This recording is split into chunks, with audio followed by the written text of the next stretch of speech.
حبايبي، اهلا وسهلا بيكم في قناتي، واهلا وسهلا بيكم في فيديو جديد من فيديوهات الكروشيه.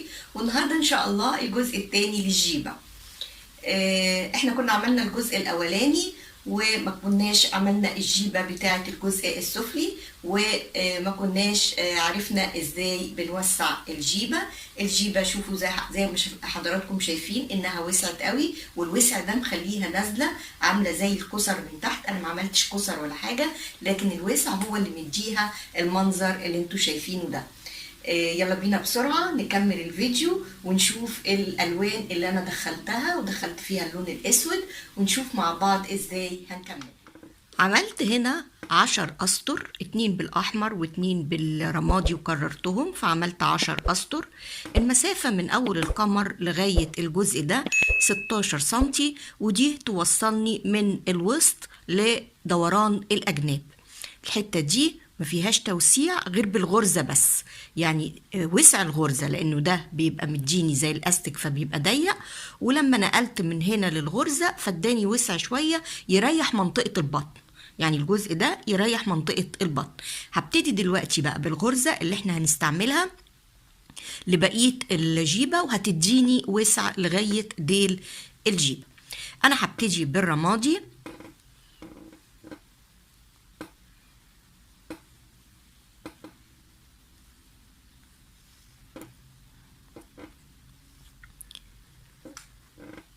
أنا دلوقتي عندي هنا غرزتين عمود و2 سلسلة وغرزتين عمود. هروح للغرزة التانية وهسحب الخيط الرمادي من ورا، هسيب الأحمر وابتدي أسحب الخيط الرمادي وأعمل غرزة منزلقة بالرمادي.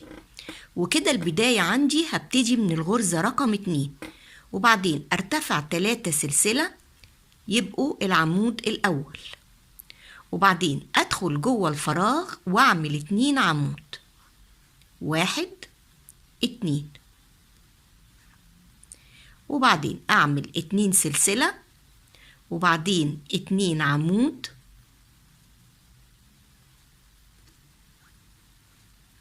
وبعدين الغرزة اللي بعدها على طول هعمل عمود، ويبقى أنا زودت كده في الصدفة وخليتها 3 عمود 2 سلسلة 3 عمود. بعد ما عملت الصدفة كده هبتدي أعمل 1 سلسلة اللي هي بتنقلني من الصدفة دي للصدفة دي، والصدفة التانية بعد الصدفة دي على طول تفضل زي ما هي، زي ما ابتديت فيها من الأول.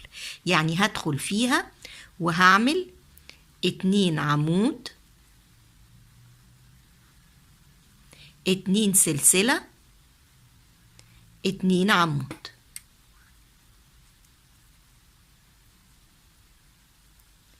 وبعدين 1 سلسلة للنقل، وهمشي السطر كله بالطريقة دي: صدفة 3 عمود 2 سلسلة 3 عمود، وبعدين بنقل بسلسلة، وبعدين صدفة 2 عمود 2 سلسلة 2 عمود. دايما الصدفة التانية بعد الصدفة دي هتفضل زي ما كان عاملاها في الأول.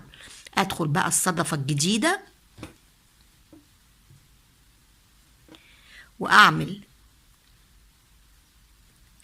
مش هدخل في الفراغ بقى، هدخل في العمود التاني وأعمل عمود، وبعدين في الفراغ 2 عمود،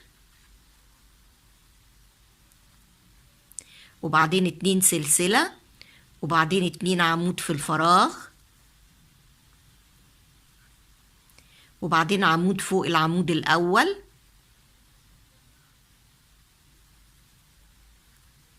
وبعدين سلسلة. الصدفة اللي بعدها زي ما هي هعمل 2 عمود في الفراغ، 2 سلسلة، 2 عمود، وانقل بسلسلة، وهكذا هشتغل الشغل كله بالطريقة دي. صدفة بغيرها ل3 عمود 2 سلسلة 3 عمود، والصدفة اللي بعدها ثابتة زي الأول، بس هنا هبتدي من العمود رقم 2 وادخل جوه الفراغ واعمل 2 عمود 2 سلسلة 2 عمود، وهكمل السطر كله بالطريقة دي. كده خلصت السطر، وبعدين هبتدي اشتغل السطر اللي بعده، والسطر اللي بعده هو اللي هيخليني اكرر الاسطر بنفس الطريقة عشان اطول الطول اللي انا عايزاه وبرضو الوسع اللي انا عايزاه. انا دلوقتي كنت عاملة 3 و3 في السطر اللي فات، فانا هسيب الغرزة الاولى بعد ما قفلت بغرزة منزلقة في الاولى، هدخل في الغرزة التانية واعمل غرزة منزلقة،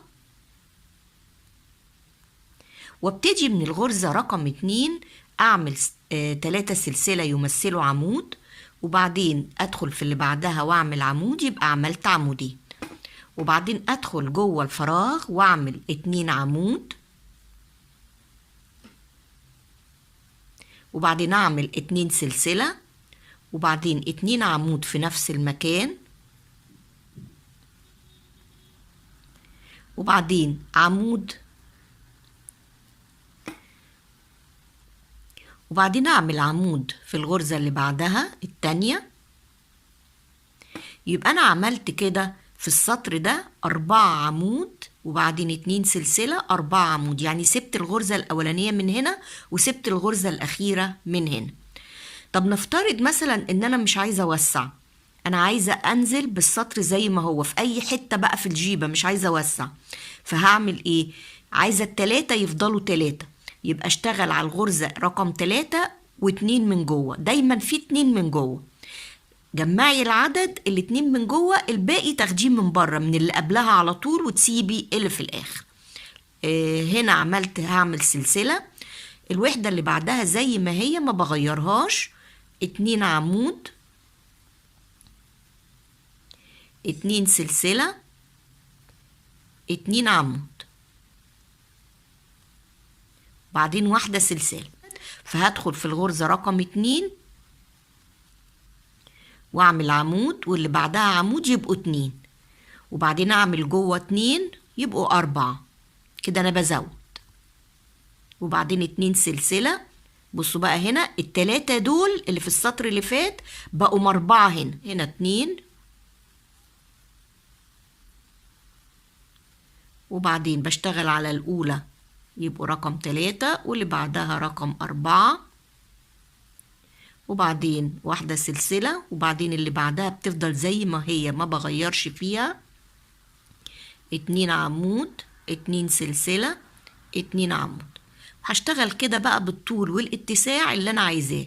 عايزة اوسع بزود في العدد بنفس طريقة السطر ده، مش عايزة ازود يبقى بحط 2 من جوه واكمل نفس العدد على الاعمدة اللي بره، واشتغل بقى واكمل. انا كده خلصت السطر، وهاجي هنا في الغرزة رقم 3 واعمل منزلقة عشان اقفل السطر.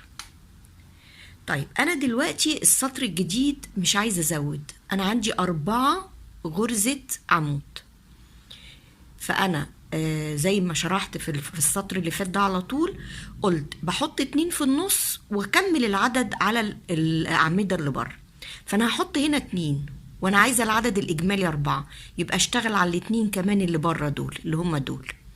اذا انا همشي لغاية الغرزة رقم 3 بمنزلقة، ادي كده غرزة ودي التانية، وبعدين اجي للغرزة رقم 3 واعمل منزلقة عشان هبتدي منها. هبتدي بقى من الغرزة دي واعمل 3 سلسلة يمثلوا عمود، وبعدين العمود التاني ادي 2، وبعدين جوه هعمل عمودين يبقى دي ال4، 3 4. عرفتوا ازاي بنقص او ازاي ان انا هو انا ما بنقص، هو انا بثبت، انا ثبت كده العدد لان انا مش عايزه كل سطر ازود، فبوريكوا السطر اللي ما فيهوش زياده. فعملت ال4 وبعدين هعمل 2 سلسله، وبعدين ارجع اعمل 2 تاني جوه بتوع الصدفه. طب دول 2 فاضل 4، هشتغل على الاولى والتانيه. اول واحده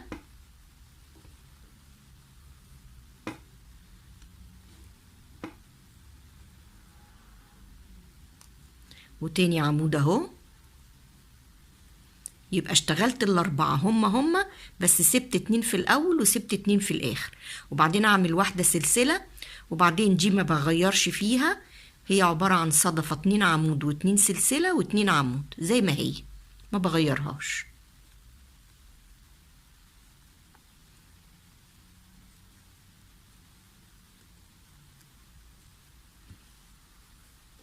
وبعدين اعمل واحدة سلسلة عشان انقل بيها واروح للتاني. برضو هسيب العمودين اللي في الاول واروح للعمود رقم 3 على طول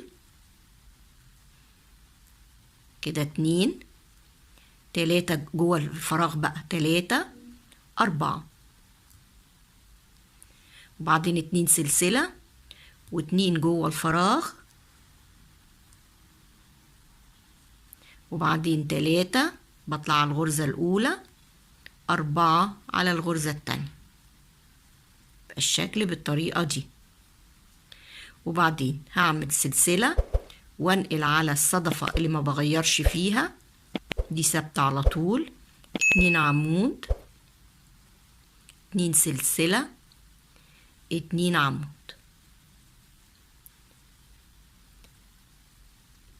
يبقى انا كده ده سطر انا ما زودتش فيه، انا سبت الارقام زي ما هي. طب السطر اللي بعده عايزه ازود، عايزه الاربعه دول يبقوا 5. طب ما انا هعمل 2 في النص، 2 في النص يبقى هخرج على 3 بره، يبقى هشتغل 1 2 3 وبعدين اعمل 2 في النص يبقوا 5 وهكذا. يبقى وريتكم طريقه الزياده وطريقه التثبيت. طبعا تنقيص انا ما بنقص.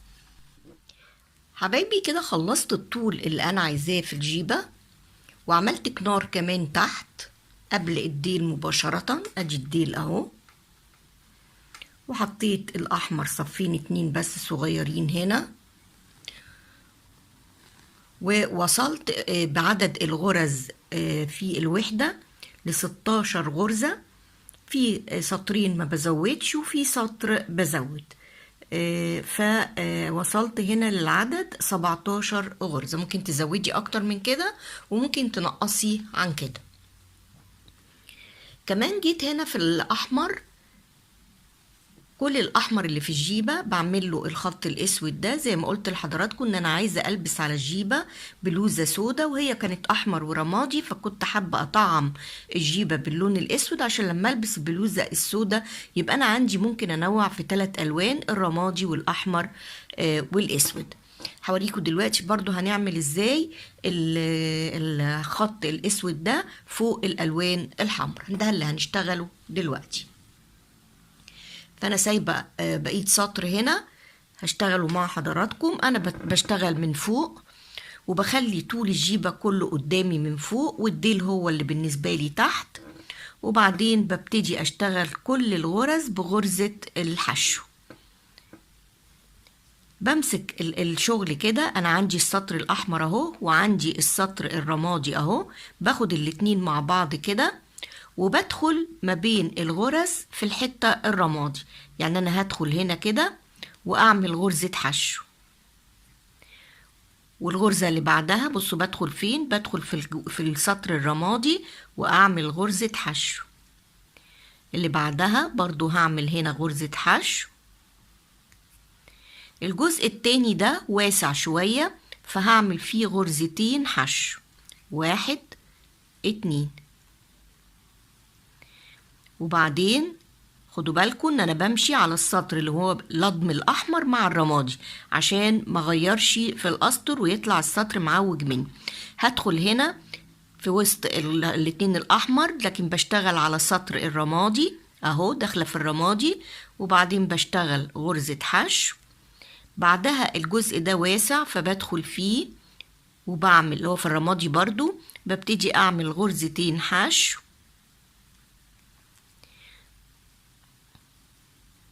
بظبط السطر معايا وبدخل في بعد الأحمر على طول في الجزء الرمادي وأعمل غرزة حشو اللي بعدها، وهكذا هعمل الأسطر كلها. طريقة سهلة جدا، اخترت لكم كمان طريقة سهلة عشان ما صعبش حتة طريقة الجيبة على حضراتكم، بتدي منظر جميل قوي. وهشتغل كل السطر بالطريقة دي. انا هشتغل السطر ده وهشتغل السطر ده بس عشان اسيب الاحمر باين في النص هو والرمادي، لاني لو اشتغلت كمان هنا اسود واشتغلت على الحرف ده اسود وعلى الحرف ده اسود انا كده بطمس الاحمر خالص مش هيبان. فهشتغل في الاول وفي الاخر بنفس الطريقة اللي انا اشتغلت بيها دي. بصوا هنا اشتغلت الاسود على الحرفين الاحمر. ليه؟ لان كان في سطرين هنا مش سطر واحد. تحت في الديل كنت عامله سطر واحد فما كانش ينفع اشتغل على السطرين. هنا الاحمر باين ومدي منظر حلو قوي قوي وطفى شويه اللون الاحمر. على فكره لو حابه حضرتك تخليه احمر ورمادي بس ما تحطيش الاسود برضو ازي لايك هيبقى جميل جدا جدا، بس انا حبيت اكثر الاحمر شويه. دلوقتي انا هبتدي اشتغل حرف على القمر، وفي نهاية الحرف ده هعمل عروتين عشان احط فيهم يبقى عندي زراير وعراوي للمرد بتاع الجيب. فانا هبتدي اعمل البرواز باللون الاحمر بما اني بشتغل بالاحمر والرمادي. هبتدي ادخل هنا في الجزء اللي تحت واسحب الخيط واثبت بغرزة، وبعدين ارتفع غرزة سلسلة وادخل في نفس المكان واعمل غرزة حشو،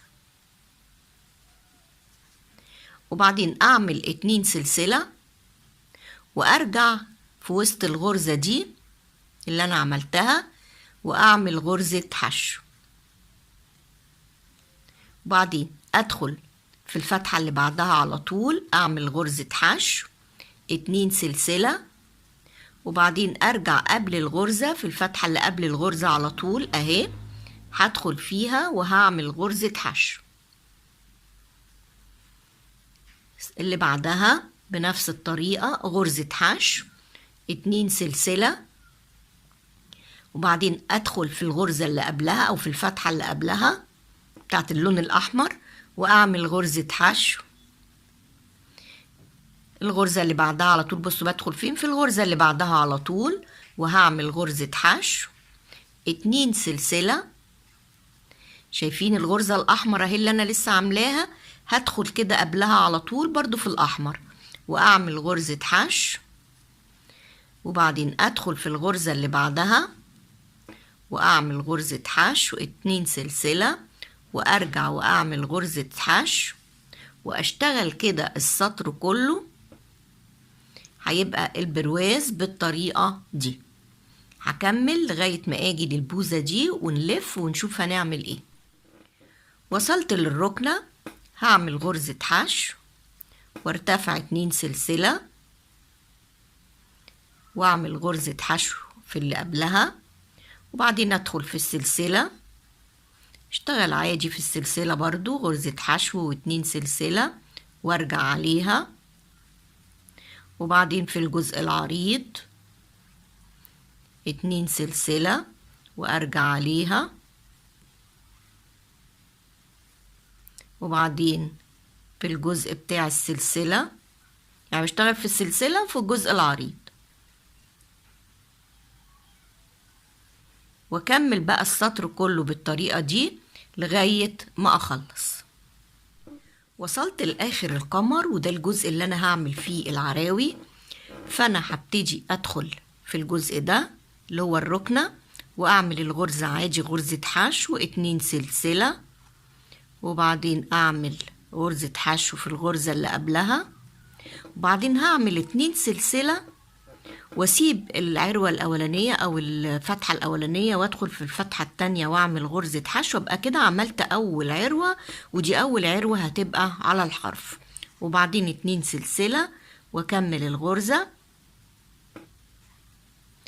وبعدين اسيب هنا فراغ واروح للفراغ التاني واعمل غرزة،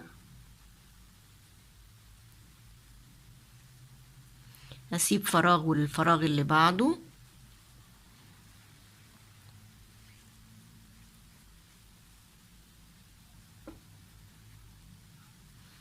واسيب برضو فراغ والفراغ اللي بعده. اشتغل عادي خالص وهعمل عروتين بس، عروة في الاول وعروة في الاخر.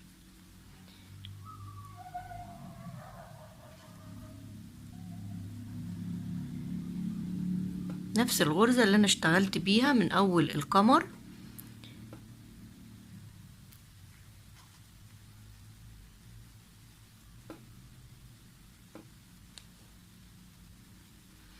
اشتغلت عروة في الاول هنا اهي، وبعدين دلوقتي في الاخر هشتغل برضو عروة جديدة ب2 سلسلة، واروح لاخر غرزة اللي هي دي، وابتدي اعمل اخر غرزة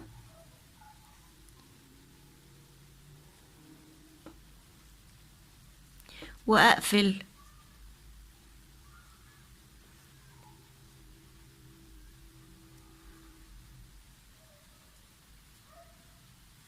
وابقى كده خلصت القمر. الطريقة دي عملت عروة هنا في الاخر وعملت عروة هنا في الاول، هعمل زرارين 2 وابقى كده خلصت الجيبة كلها. وعملت هنا الاسود صف واحد بس، قلنا عشان خاطر ابين الاحمر شوية لانه في الديل. دي البلوزة هتيجي تغطي الجزء ده، لو جت بلوزة طويلة شوية هتغطي كل الجزء ده. حبايبي وكده نبقى خلصنا الجيبة بتاعتنا، وشوفنا ازاي حطينا اللون الاسود، وازاي عملنا الزراير والعراوي، وازاي عملنا المردات بتاعة القمر. الجيبة زي ما حضراتكم شايفين نازلة بواسع، وزي ما قلت لحضراتكم ان انا منزلة عدد الغرز دي 16 غرزة، وكنا بادئين بغرز اقل من كده، كنا بادئين ب4 غرز، ودلوقتي في الاخر وصلناها ل14، وهي دي اللي عملت الكشكشة من تحت.